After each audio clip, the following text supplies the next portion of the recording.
David Shaw here with another off-the-record story. If you want to learn more about Washington, D.C., come visit my site, offtherecordtours.com. Let's go. Today we're getting our first look at the Milken Center American Dream experience. Now, I've watched construction going on here for what seems like years.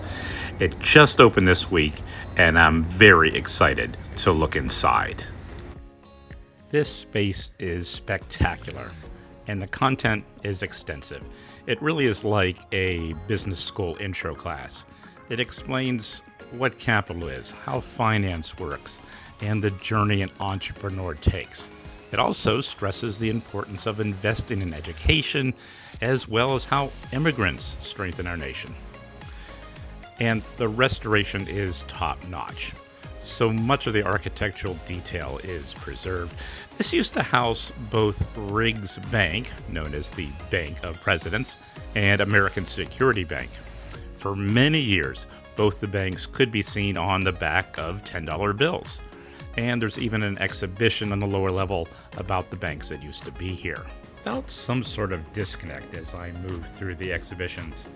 And it's that the American dream is a dream most Americans aren't having anymore. A Wall Street Journal poll released a few weeks ago found that nearly 70% of those asked said that the American dream, an idea that no matter who you are, where you're from, if you work hard enough, you will achieve your goals in America, is no longer true or never was. For many, that dream may as well be locked in this vault in the old Riggs Bank. And that's what I see is the center's fundamental shortcomings in its exhibition. There is no serious discussion here of the structural barriers that make moving into the middle class today extremely difficult.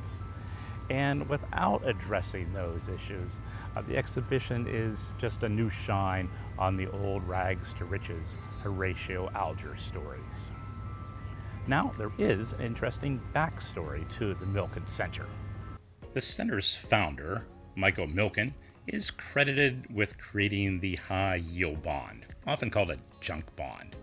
This bond was a way to lend money to risky companies that banks and other financial institutions wouldn't. In the 1980s, Milken was at the center of the junk bond scandal, and he was indicted on 98 charges of securities fraud and faced more than 500 years in prison. He eventually pled guilty to a lesser charge and was sentenced to 10 years in prison and made to pay a $600 million fine. He only spends 2 years in prison, where he was not allowed to wear his toupee. In 2020, he was pardoned by the convicted felon who lives down the street from the center. But even after all this, he was still worth millions, and he and some friends decided to create this.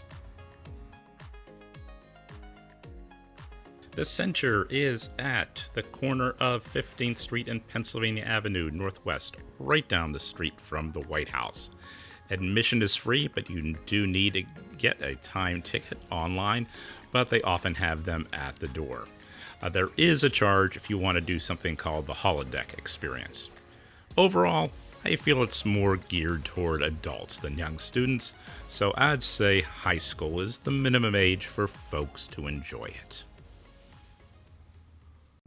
Well, I hope you enjoyed that off-the-record story.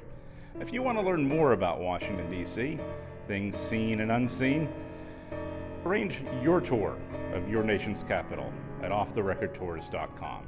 Until then, I'm David Shaw.